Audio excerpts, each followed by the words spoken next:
Hello and welcome back. Today we are taking a look at the DC Multiverse Superman Ultraman Battle Damaged figure from Mcfarlane Toys. This is the deluxe theatrical edition as part of their gold label collection. This is classed essentially as a deluxe figure and reaches a higher price point of about £34 to £35. I've been on the fence about this figure since it came out. I absolutely love the look of it, especially the battle damaged version. There is a regular undamaged version which is the exact same, just a slightly different paint app. But anyway, I've been on the fence about this since it came out. My sole reason for being on the fence about it is the price point.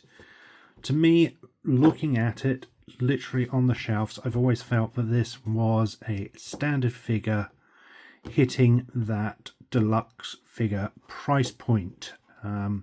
However, having seen some posts online and things like that, I decided to cave and get it. So the real question for me will be whether or not this is worth the added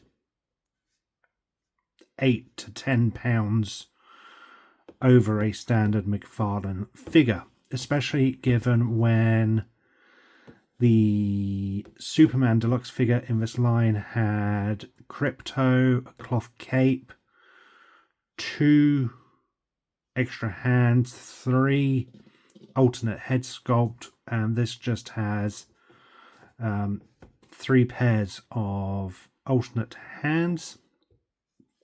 So we'll open it up and we'll see in a minute. But here we have Ultraman in that window box packaging. The window box comes around to the side so you can see part of it on the side there.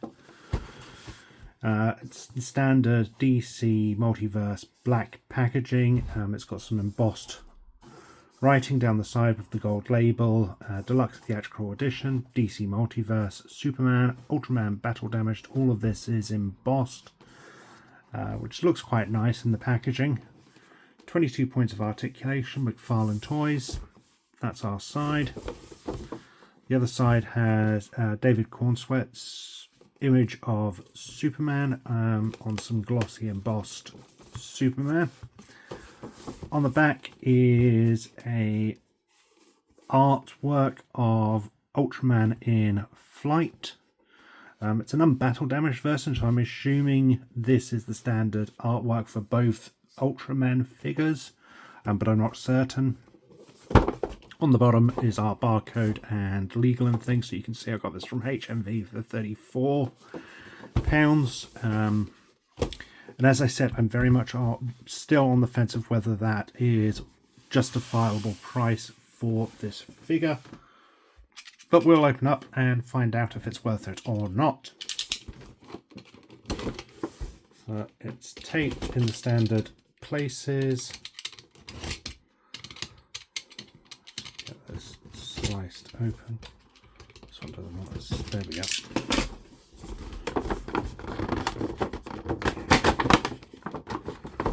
Get Ultraman. Insert appears to be sort of a almost Fortress of Solitude icy colouring. There is the standard collector card stuck to the back along with a stand.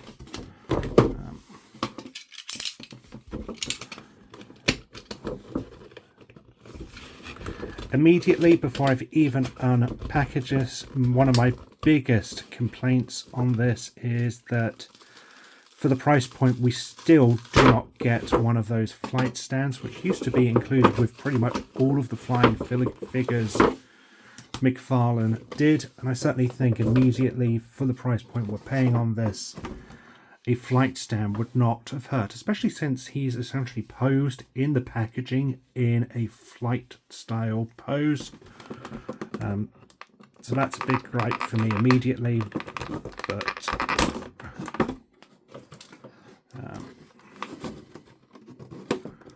get these cut.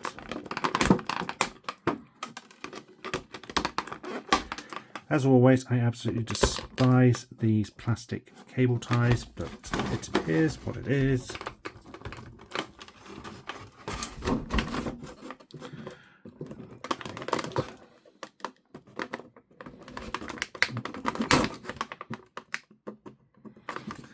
Gave that some battle damage myself trying to get it out.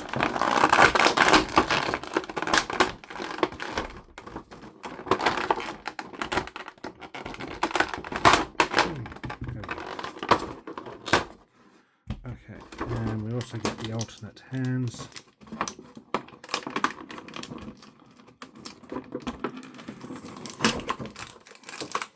So 3.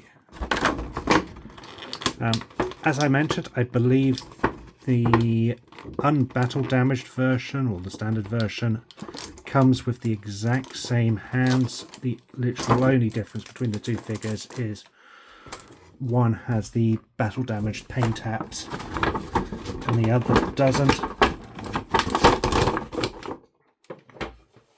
Let's get that box out of the way. And here we have our figure out of the packaging.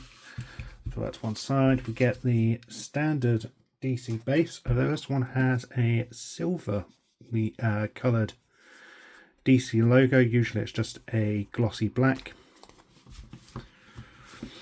Our deluxe theatrical edition collector card. It's the same artwork as we saw on the back of the packaging, and there is the bio on the back.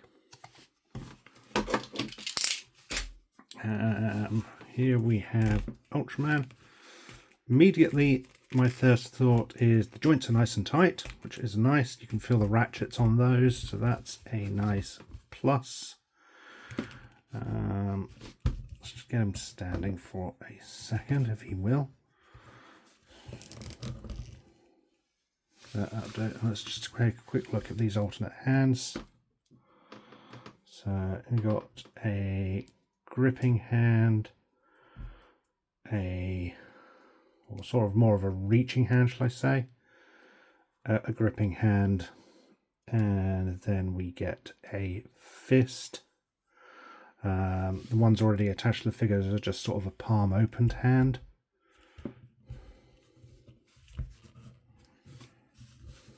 Sort of that come at me bro type pose.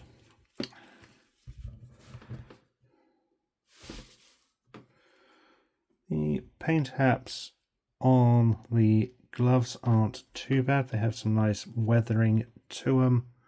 Some dirty look to the standard silver. So that's a nice touch. They have given those a nice paint up, I will say that. The figure stands at just over 7 inches, about 7.5 inches, compared with the deluxe Superman in height. It is a slightly taller figure. As you can see, it's about a head's difference. So it is slightly taller.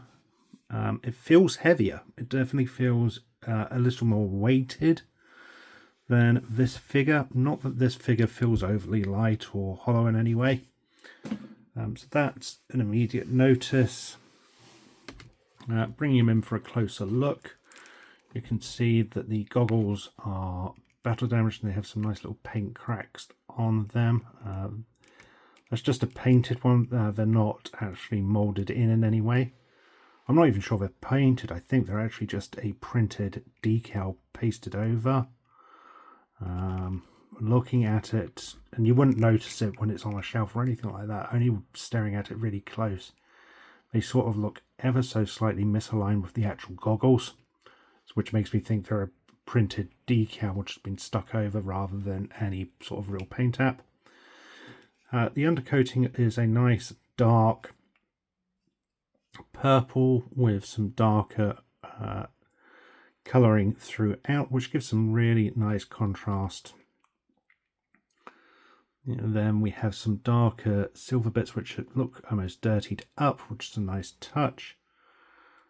The Ultraman logo has some weathering to it, so there's some really nice weathering throughout for this battle damaged look of the figure. I'm assuming, I haven't seen the undamaged version, but I'm assuming this is literally just the base colours, and the only difference is this wash of sort of grime and battle damage to the suit. Not sure you could really call it battle damage. There's no tears or cuts or anything like that. If you've seen the film, you know the mask gets pretty torn up, and we see bits of the head underneath without this tearing through. Now, I understand immediately why we wouldn't get an alternate head, or of the head underneath, or even one showing tufts of hair sticking through. One, I doubt the plot points were necessarily revealed to Mcfarlane, and two, even if they knew, I would imagine DC Warner Brothers had those under tight-lipped security, so that's understandable why we just got this standard masked head. I am going to note that where I nicked this, you can see the paint pulls away quite easily, so it's worth noting that if you scratch or catch this in any way, you might end up with some little extra battle damage of your own. That's my fault. I'm not going to complain about that. We get the belt with some nice silver detailing on it. There's a lot of really nice molded detail throughout on the figure. I will certainly give it that. In terms of articulation, the head, I think the head is on a ball joint, but you see this neck guard here. It is restricting the movement a bit, but there is a nice tight turn on the figure's head there, and you can get some posability out of it. You can't get it all the way back, which is a bit of a shame, but you can get some posability there. The arms are those standard Mcfarlane joints, so you've got the butterfly joint here. It is very tough and it won't move any further than what's there, but it's on those ball and hinge. There is a bicep swivel, double bend at the elbow. The hands are on those standard pegs with swivels and rotation. To change the arm, you just need to pull that off and put on a different one. So if we look, we can just plug in the fist, for example, like that. Waist has a ball joint rotation, so you not waist, sorry, the abs, so you can get plenty of movement there. You can hear the sort of tightness in the joints where it's rubbing against all of the material. There is the same ball joint at the waist, which allows for plenty of movement there. Legs will go back that far, forward that far. They are again on these clipped pegs. I'm not a big fan of this because this tends to come off, and putting it back on becomes difficult because essentially they become warped. Double bend at the knees. There is no calf rotation. There is no boot cut. There is a swivel and rotation at the foot or the ankle, and then the toes bend as well. So it's the standard Mcfarlane articulation. The paint apps are really nice, clean, which is a funny thing to use for a battle damaged figure, but they are clean. I'm still struggling with that added price point. This is very much a standard figure at the deluxe figure price point, and that bothers me. We had the deluxe Superman, which has that wired cape. It came with the crypto figure, it came with the alternate hands and alternate face sculpts, and that for me really felt like a deluxe figure, and I've been really happy with this. I absolutely love the figure. I think it looks fantastic. I think I'm going to have some real fun posing and displaying it, but I don't think it's worth that added price point, and that is something I think people should be taking into consideration when they're getting this figure. Both the battle damaged and standard version are hitting that deluxe price point, but there's nothing there which makes them worth a deluxe price point, in my opinion. I think all of the other figures in this line, bar the base Superman figure, maybe even that's hitting a deluxe price point, I'm not sure, are all hitting a deluxe price point. So perhaps it's a company decision that this had to hit that price point. But there's nothing here which justifies that price point, in my opinion, which is disappointing because it is a fantastic figure. It's just, it doesn't offer anything beyond a basic price point. Even a flight stand would have added the value to this, but you don't even get that, which is a really, really big disappointment in my opinion. But otherwise, I absolutely love the figure. I think it's a great figure. It's worth a standard price point if you can get it at that. I haven't seen it on sale anywhere, but it's still early days. Otherwise, it's up to you as whether you decide to pick this up or not. My opinion is that it's a fantastic figure. Will look great in a collection. Just be mindful of the price, and if you can get it cheaper, then that's a must. Thank you for watching. I hope you've enjoyed this video. Until next time, stay safe, and remember, freedom is a right, it is not a privilege.